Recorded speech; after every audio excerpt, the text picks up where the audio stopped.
আসসালামু আলাইকুম। তোমরা যারা বর্তমানে নবম দশম শ্রেণীতে পড়তেছো কিংবা সামনে যারা এসএসসি পরীক্ষা দিবে, তোমাদের কিন্তু খুব গুরুত্বপূর্ণ একটি টপিক ইংরেজি দ্বিতীয় পত্রের ট্যাগ কোশ্চেন। এই টপিকটি তুলনামূলক বাকি টপিকের থেকে সহজ এবং খুব সহজেই 5 মার্ক নিশ্চিত করা যায়। তো আজকে আমরা এই টপিকের একদম 80% প্রায় শেষ করব এই একটা মাত্র ক্লাসেই। তো আজকে আমাদের টপিক ট্যাগ কোশ্চেন। ট্যাগ কোশ্চেনের কিছু বেসিক করে আমরা এই যে বিভিন্ন বোর্ডে প্রশ্নে আসা টপিকগুলো আমরা করব। তাহলে ট্যাগ কোশ্চেন। এখন ট্যাগ কোশ্চেন করতে গেলে আমাদের তিনটা জিনিস জানতে হবে, মানে খুব গুরুত্বপূর্ণ মোস্ট ইম্পর্টেন্ট তিনটা জিনিস। এখন নোট, এটা নোট বলতে পারো। ট্যাগ কোশ্চেন করতে গেলে আমাদের তিনটা জিনিস জানতে হবে। এখন দেখো, যদি কখনো V1 থাকে সেন্টেন্সে তাহলে আমরা বসাবো ডন্ট। এখন V1 জিনিসটা কি, এটা যদি না বুঝো তাহলে ভাই তোমাদের ক্লাস 10 এ পড়ার দরকার নেই। V2 যদি থাকে তাহলে আমরা বসাবো ডিডেন্ট। আর ভার্বের সাথে এস অথবা ইএস যদি থাকে তাহলে আমরা বসাবো ডাজেন্ট বা ডাজ নট। V1 মানে ভার্বের প্রেজেন্ট ফর্ম। কোন সেন্টেন্সে যদি ভার্বের প্রেজেন্ট ফর্ম আমরা দেখি তাহলে ডন বসাবো। কোন সেন্টেন্সে যদি ভার্বের তোমার V2 মানে ভার্বের পাস্ট ফর্ম দেখি তাহলে ডিডেন্ট বসাবো। আর কোন সেন্টেন্সে যদি ভার্বের সাথে এস অথবা ইএস যদি আমরা দেখি তাহলে ডাজেন্ট বসাবো। কিন্তু এখানে আরেকটা নোট আছে, সেই নোটটা হলো সাবজেক্ট হিসেবে যদি দে হয়, ওই যে সেন্টেন্সের সাথে ভার্বের সাথে এস বা ইএস থাকার পরে ডাজেন্ট বসবে, ঠিক আছে, কিন্তু সাবজেক্ট হিসেবে যদি দে থাকে তাহলে আমরা ওখানে ডাজেন্ট না বসে ডন আমাদের বসাতে হবে।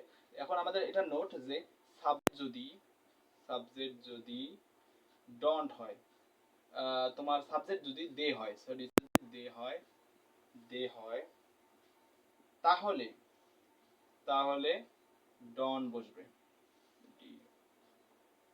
ডন বসবে। এখন এইটা আমরা মিশাবো। এইটুকুর জিনিস তোমরা চাইলে স্ক্রিনশট দিয়ে রাখতে পারো, কারণ এই জিনিসটা আমি এখন মিশাবো। এখন দেখো, এইটুকু লেখার পর আমি এটা মিশাইলাম। তাহলে V1 থাকলে ডন, V2 থাকলে ডিডেন্ট, ভি ভার্বের সাথে এস বা ইএস থাকলে ডাজেন্ট। এটা ভালো কথা, আমরা ভার্ব পরিবর্তনটা শিখলাম। এবং সাবজেক্ট হিসাবেও কোনো কোনো ক্ষেত্রে পরিবর্তন করা লাগে আমাদের। যেমন আমরা যদি এখন আমরা এখানে দেখবো, দেখো কোনো সেন্টেন্সের সাইডে যদি এই বডি কথাটা থাকে, সাবজেক্টের যদি বডি কথাটা থাকে সাবজেক্টের শেষে, এভরিবডি, সামবডি, নোবডি, যত প্রকার বডি আছে, তাহলে আমরা সেখানে সাবজেক্ট হিসাবে দে বসাবো। আমরা উদাহরণ দিব, কোন সেন্টেন্সের সাবজেক্ট হিসাবে যদি মানে আইএনজি থাকে, যেমন নাথিং, ইথিং, এই রকম, তারপর এভরিথিং, এই রকম যদি কিছু থাকে, মানে থিং, THING, থিং, থিং কথাটা যদি থাকে তাহলে আমরা সেখানে ইট বসাবো, সাবজেক্ট হিসেবে ইট বসাবো। তাহলে এই দুইটা জিনিস, কোন সেন্টেন্সে যদি বডি থাকে সাবজেক্ট হিসেবে বডি, যেমন এভরিথিং, এভরিবডি, নোবডি, সামবডি, এরকম তাহলে দে সাবজেক্ট হিসেবে। আর কোন সেন্টেন্সে যদি থিং বসে, যেমন এভরিথিং, নাথিং, এই রকম রিলেটেড থাকে, তাহলে আমরা সাবজেক্ট হিসেবে সেখানে দে বসাবো। আর ভার্ব V1 থাকলে ডন, V2 থাকলে ডিডেন্ট, এবং ভার্বের সাথে এস অথবা ইএস থাকলে ডাজেন্ট বসবে। আমরা খুব সহজে এইটুকু শিখে নিলাম। এখন ভার্বের সাথে এস বা ইএস থাকলে যে ডাজেন্ট বসবে, এইটা আমরা উদাহরণের মাধ্যমে দেখবো, কারণ আমরা এই রিলেটেড এইখানে উদাহরণগুলোর মধ্যে আমরা এই ভার্বের সাথে এস বা ইএসটা আমরা রাখিনি। এবার যদি আমরা একটা উদাহরণ দেই তাহলে আমরা দেখতে পাবো, দেখো তার আগে আমরা একটা জিনিস, আরো একটু কিছু বেসিক জিনিস, যেমন যদি ইজ থাকে, মানে এগুলো বেসিক, একদম বেসিক, যদি ইজ থাকে তাহলে আমরা বসাবো ইজেন্ট।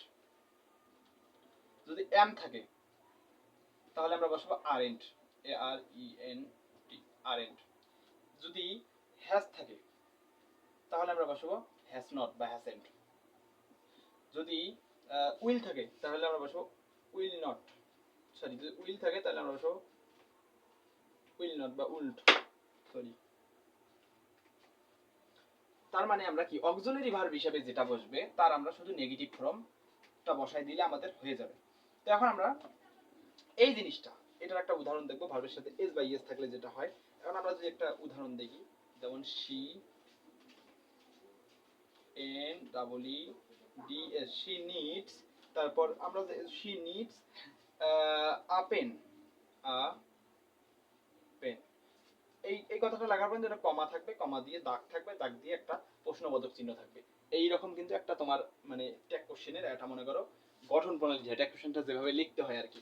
এখন এটা আমরা চিনব কিভাবে, আমরা ভার্বটা আইডেন্টিফাই করব। যেমন দেখো, ভার্বের সাথে এস বাই এস থাকলে ডাজেন্ট বলবে, ভালো কথা। এই যে নিড, নিড মানে প্রয়োজন, আর এখানে নিডস, এই যে ভার্বের সাথে এস দেওয়া আছে, এস, তার মানে আমরা এটা বুঝে গেলাম যে এটা ভার্বের সাথে এস আছে, তাহলে এটা আমরা ডাজেন্ট বসাবো। তাহলে D O E S N T does not বা ডাজ ইট। আর শি সাবজেক্ট হিসেবে যা আছে তাই এখানে বসবে শি। খুব সহজ একটা উদাহরণের মাধ্যমে আমরা একটা জিনিস শেষ করলাম। এবার আমরা পরবর্তীগুলো আমরা এই দিকে করব, এই দিকে উদাহরণগুলো যে দেওয়া আছে দেখো। ইউ লাইক হানি, তুমি কি মধু পছন্দ করো, এটা ভালো কথা। এখন এই যে এখানে লাইক ভি1 মানে ভার্বের প্রেজেন্ট ফর্ম, কোন সেন্টেন্সে যদি ভার্বের প্রেজেন্ট ফর্ম থাকে তাহলে আমরা ওখানে ভার্বের পরিবর্তন করে আমরা ডন বসাইতে পারি। তা ডন, এখন দেখো ইউ লাইক হানি, এখানে কি ভার্বের সাথে এস বাই এস আছে, এখানে কি ভি2 ফর্ম আছে মানে ভার্বের পাস্ট ফর্ম নাই, তার মানে এটা ভি1 ভার্বের প্রেজেন্ট ফর্ম। তার মানে এখন আমরা এখানে বসাবো কি ডন্ট, তাহলে এখানে আমরা বসাবো ডন্ট। ডন ইউ যা আছে তাই আমরা এখানে বসাই দেবো ইউ ইউ। শেষ একটা। এবার দেখো শি ইজ প্রিটি, এখন আমি বলছি যে যদি অক্সিলারি ভার্ব রিলেটেড থাকে, অক্সিলারি ভার্ব রিলেটেড থাকে তাহলে আমরা শুধু তার নেগেটিভ ফর্মটা বসাই দেবো। এখানে ইজ আছে তার মানে ইজ নট বা ইজেন্ট, ইজ নট অথবা ইজেন্ট। আর শি আছে, শি আছে, শি শি এ বসবে, শি এর কোনো পরিবর্তন নেই। এখন তারপরে এখানে দেখো এভরিবডি আছে, ভালো কথা, আমি কিন্তু একটা নোট এর আগে দিছিলাম এভরিবডি লাইকস ফলোয়ার। এখন আমি একটা কথা বলছিলাম যে দেখো ভাই ভার্বের সাথে এস বাই এস থাকলে ডাজেন্ট বসে, এখানেও ভার্ব লাইক লাইকের সাথে এস আছে, তার মানে আমরা এখানে অনেকে কি করবে এখানে ভুল করে ডাজেন্ট বসাই দিবে যে ডাজেন্ট। আর আমি একটা জিনিস বলছিলাম যে এভরিবডি সামবডি নোবডি যত বডি আছে থাকলে দে ডাজেন্ট দে, কিন্তু যে ডাজেন্ট দে যে এখানে লিখবে ডাজেন্ট দে তার এখানে কাটা যাবে, এইটার মার্ক সে পাবে না। কারণ একটা নোট দিছিলাম, নোটটা হলো যে সাবজেক্ট হিসেবে যদি দে থাকে তাহলে ভার্বের সাথে এস বাই এস থাকার পরেও আমরা ওখানে লিখবো কি ডন বসাই দিব। আমি আরেকবার নোটটা লিখি, যদি সাবজেক্ট হিসেবে দে বসে, সাবজেক্ট হিসেবে দে বসে, দে বসে তাহলে ভার্বের সাথে এস অথবা ইএস থাকার পরেও ডন বসাবো, থাকার পর ও ডন বসাবো, ডন্ট বসাবো। যাই হোক এখন দেখো লাইক আছে ভার্বের সাথে এস বাই এস থাকার পরে এখানে আমরা ডন বসাবো। এখন আমি ডনটা এখানে লিখলাম ছোট করে ডিও এন টি ডন। আর এভরিবডি সামবডি নোবডি যত বডি আছে, বডি থাকলে কি সাবজেক্ট হিসেবে দে ডন দে। খুব সহজে আমরা লিখলাম। এবার দেখো নাথিং ইজ সার্টাইন, তাহলে নাথিং এভরিথিং, এভরিথিং তারপর সামথিং যত থিং আছে, থিং থাকলে আমরা কি বসাবো, থিং থাকলে আমরা বসাই দিব হলো তোমার থিং থাকলে আমরা বসাই দেবো ইট, সাবজেক্ট হিসেবে ইট বসাবো। আর ইজ আছে, ইজ থাকলে কি ইজেন্ট, তার মানে এখানে ইজ লাগাই দেবো। এবার ইজ তারপর is is is is is isn't, তারপর এখানে বসাই দেবো কি নাথিং, নাথিং যত থিং আছে তাহলে বসাই দেবো ইট, তাহলে ইজেন্ট ইট গেল। এবার দেখো you need it a blanket, blanket মানে কি কম্বল, ব্ল্যাঙ্কেট মানে কম্বল, এটা কিন্তু তোমার জানতে হবে। এবার ইউ নিড ইট দেওয়া আছে, তার মানে এই যে নিড ইট কথাটা যেটা আছে N double ED need R E D, এই যে ভার্বের সাথে ইডি ফর্ম আছে, ইডি ফর্ম থাকার কারণে আমরা কি বুঝতে পারছি যে ভার্বের এটা কি পাস্ট ফর্ম মানে ভি2 ফর্ম, ইডি মানে কি ভি2 ফর্ম। তাহলে যদি কোনো সেন্টেন্সে ভি2 ফর্ম থাকে তাহলে আমরা ডিডেন্ট বসাই দিব, তাহলে D I D N T didn't. আর সাবজেক্ট হিসেবে যে ইউটা আছে আমরা ইউ ইউ এ বসাই দিব, এখানে ইউ ইউ এ বসাই দিব। তো এই ছিল ছোট্ট একটা ক্লাস। ক্লাসটি যাদের ভালো লাগবে তারা ভাই দয়া করে তোমাদের ফ্রেন্ডদের একটু শেয়ার করিও, কারণ এই ক্লাস থেকে এর বাইরে কিচ্ছু আসবে না পরীক্ষায়, এই থেকেই তুমি এসএসসি তে কমন পাবা, 9 10 যত পরীক্ষা সব পরীক্ষায়। এবং এটা এসএসসি তে নাই কিন্তু অ্যাডমিশন রিলেটেড বা বিভিন্ন ভর্তি পরীক্ষা বিভিন্ন চাকরির পরীক্ষা এই টপিক থেকে প্রশ্ন এসে থাকে বিভিন্ন সময়। তো যাদের ক্লাসটি আজকে ভালো লাগছে তোমরা চাইলে চ্যানেলটি সাবস্ক্রাইব করে রাখতে পারো, কারণ এসএসসি রিলেটেড এইরকম কন্টেন্ট আর অনেক আসবে। এবং কমেন্টে জানাইতে পারো যে ক্লাসটা কেমন লাগলো। আসসালামু আলাইকুম, আল্লাহ হাফিজ।